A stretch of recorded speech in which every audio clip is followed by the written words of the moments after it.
is, can we say here that al-amr bil ma'ruf wa nahy anil munkar has been put before even believing in God? That if you are a nation that believes in God but fails in the other two, then la khayra fi, then there's no good in you. And in fact, if you're a nation that ta'muruna bil ma'ruf wa tanhawna 'anil munkar, so you at least fulfill these two obligations, but you don't reach an iman billah, that you are a better off nation than those who believe in God but fail to do it. You see what I'm saying? That we have a tasalsul here, al-amr bil ma'ruf, an-nahy 'anil munkar, and then we have third, the iman billah. Now, if I argue that this is actually a gradation, a hierarchy, an intentional gradation, and not simply and as a Muslim, I don't believe that that this is a form of lahu, that this is just simply, Allah could have said put iman first, but Allah decided not to, just for whatever reason. But again, this interpretation that I just made, that al-amr al-ma'ruf wa nahy anil munkar is even muqaddam ala al-iman in discharging the obligation,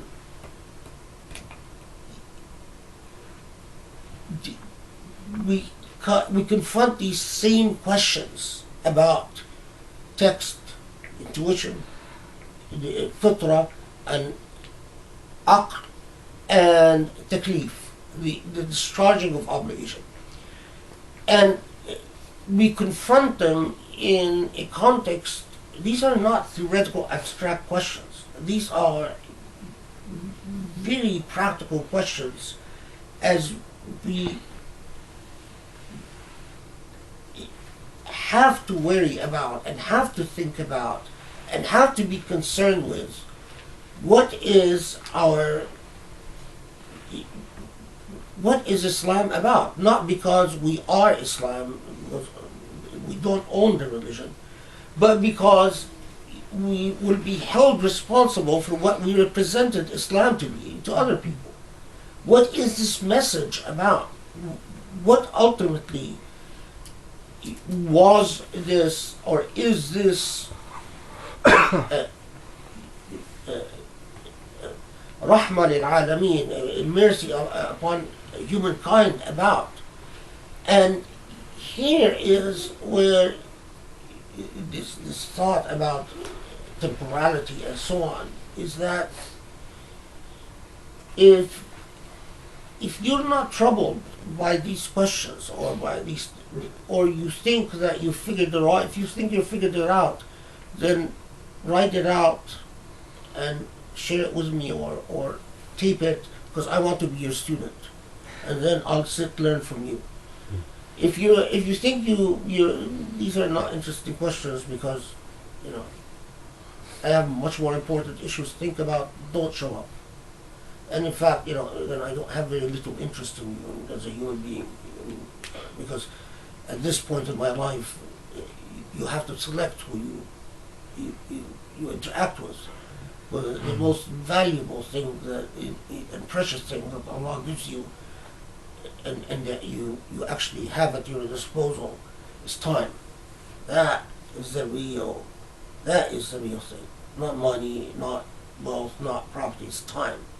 And especially when you see when it is as if in a bank account, and you can notice the bank account decrease, you realize to the extent to which that is the and how you manage this time, and what amount of this time do you spend worrying about what is intimately and fundamentally a part of this obligation of shahada. Because ultimately, I think that is what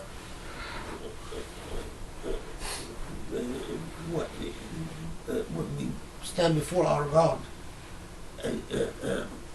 we will be the most critical issue that we will have to answer to is really what did we uh, and because and this is where I'm going to begin with tomorrow, because it ties into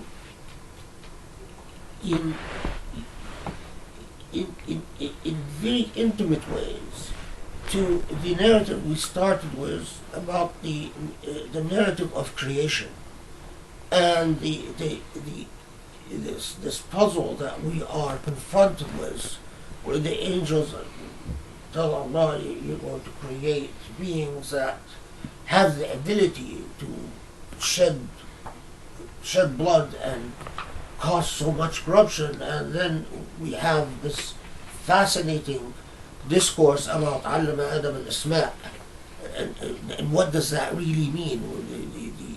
The teaching of Asma', and we'll talk about that inshallah tomorrow.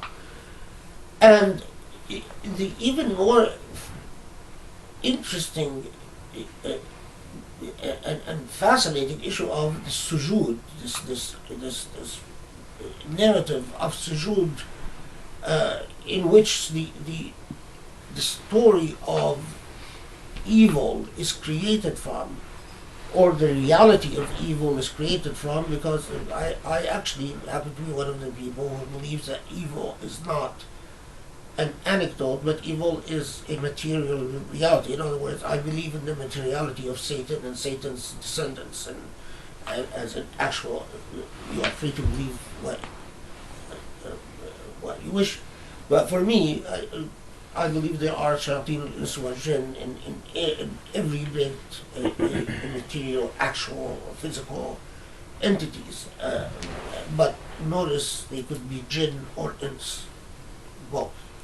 So a human being could be very much a shaitan, a devil, and as a jinn can. It happens to be that Satan is a jinn, and you know,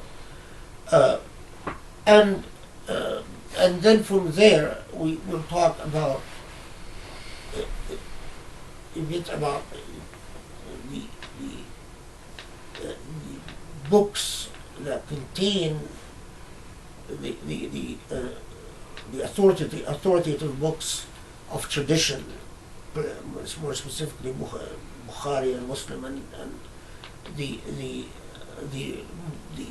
known as Sihah, and the issue of traditions in them, and as well as the Muhkam and Mutashabih in the Quran, and then the issue of the unfolding of Islamic history, because I don't think we've always spoken, or we always talk about the unfolding of Islamic history, especially in the formative years after the death of the Prophet, but also from Medina onwards, from Medina, the Hijrah onwards, until at least the fall of the Umayyads and the rise of the Abbasids.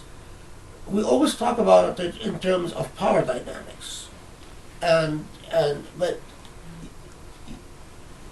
it is critical that we shift our narrative from power dynamics to a narrative of that of aesthetics and virtue, and that it is a critical shift.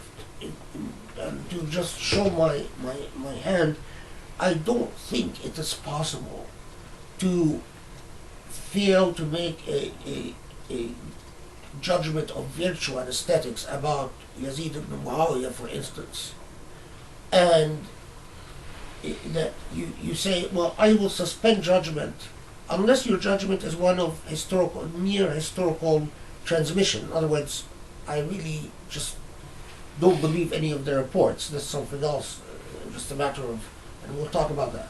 But if you believe the reports, then judging, moral judgment and aesthetic judgment as well, and a judgment of virtue about this formative period of Islam is critical to the way that we understand Islam from the moment we live in onwards, because otherwise we abandon Islamic interpretation to the soulless and dull and tasteless dynamics of power and counterpower. And we then cease to intervene as creative agents in history and simply be on the margins of history, like old decrepit men and women just sitting at the margins saying ya hasra, how do you interpret that?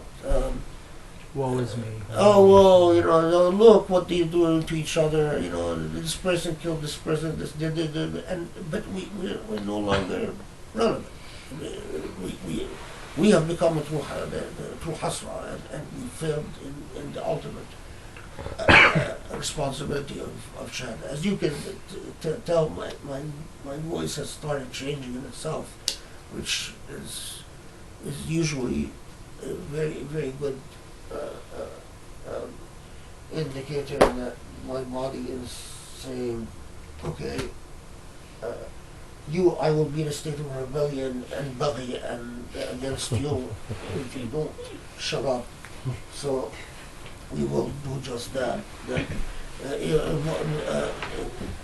Please pretend that I welcomed each of you individually with hugs and kisses and very warm